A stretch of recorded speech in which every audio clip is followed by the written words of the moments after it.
सलामती हो, उसका फजल आपके साथ हो। आमीन।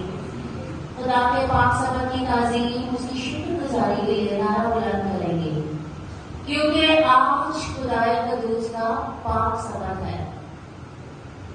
दुनिया के नाम खुदाओं ने जो खुद को खुदा समझते हैं, इंसान की नाकिस अकल को गुमराह कर रखा है और खुदा का पाक मुकाशवा सिर्फ उसकी भेड़ों पर ही जाहिर होता है।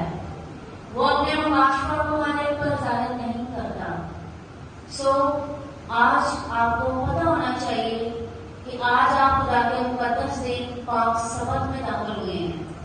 आज आप उसका एहतराम करने, उसकी शुक्रगुजारी की इबादत में आए हैं, क्योंकि पाकिस्तान में रोए जमीन पर खुदा के कायम करदा वक्त के मुताबिक जुमा शाम 4 बजे से हफ्ता शाम 6 बजे तक, शाम 6 बजे से हफ्ता शाम 6 बजे तक पाक सबक होता है।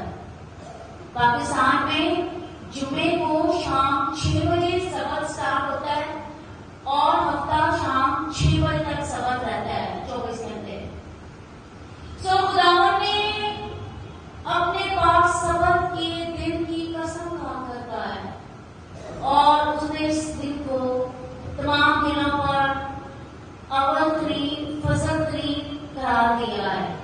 और खुदावन के मुंह के अल्फाज हैं, जो तू याद रखे मेरे सबक को पाक रख, उसमें कोई बदली गुनाह, कोई मुशक्कत ना कर, बल्कि फकत मेरी इबादत और परस्तिश कर।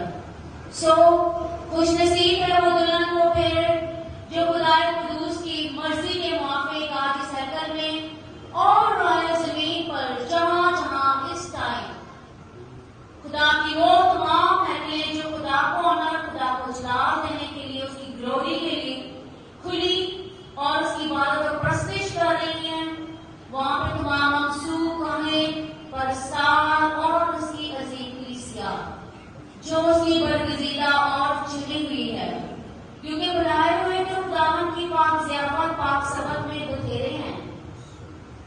खुदा ने हर एक को अलाउ किया है, उसने किसी से पोशीदा नहीं रखा, उसने हर एक को हक बख्शा है, हर कौम को, हर नस्ल को, हर रंग रूप वाले को, कि वो उसके नाम का इकरार करे, उसके बेटे का, और निजात पाए। आमीन। और उसने अपनी हैकल से भी किसी को बाज नहीं रखा। लेकिन जिन पेड़ों पर खुदा की मोहर है इन आखिरी नाम में, जिनमें आप दाखिल हो चुके हैं, जब खुदावन यीशु किसी भी वक्त आ सकता है, खुदा जानता है वो वक्त अब इसी वक्त भी हो सकता है।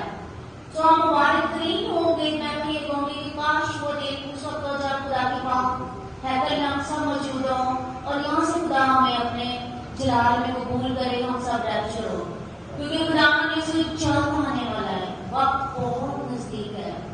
जिन पेड़ों ने पाक सबक का एहतराम किया है, उसमें इबादत और परस्तिश में दाखिल हुए हैं, पूरे जिस्म की दायगी दी है, अपने वक्त की पूरी दायगी दी है।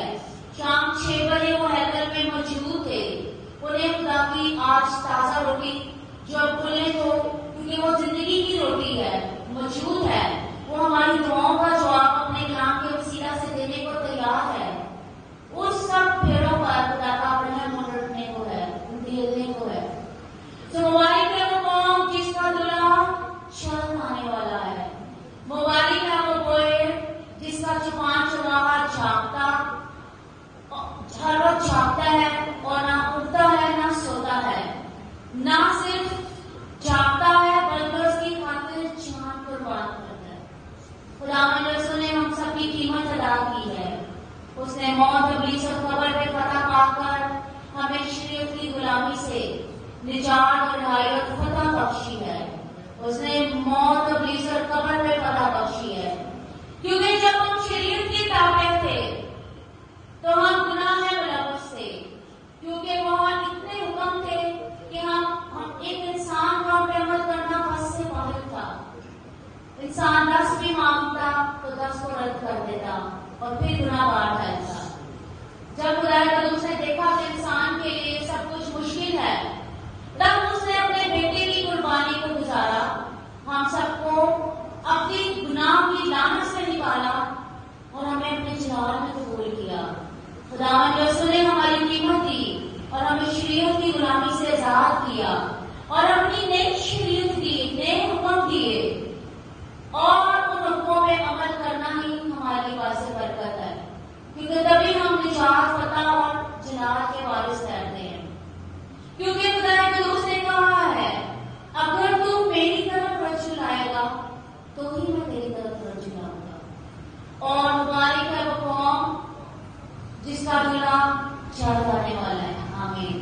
सो खुदा का पाक सबद जो सिर्फ और सिर्फ फजल और रहमत से भरा है,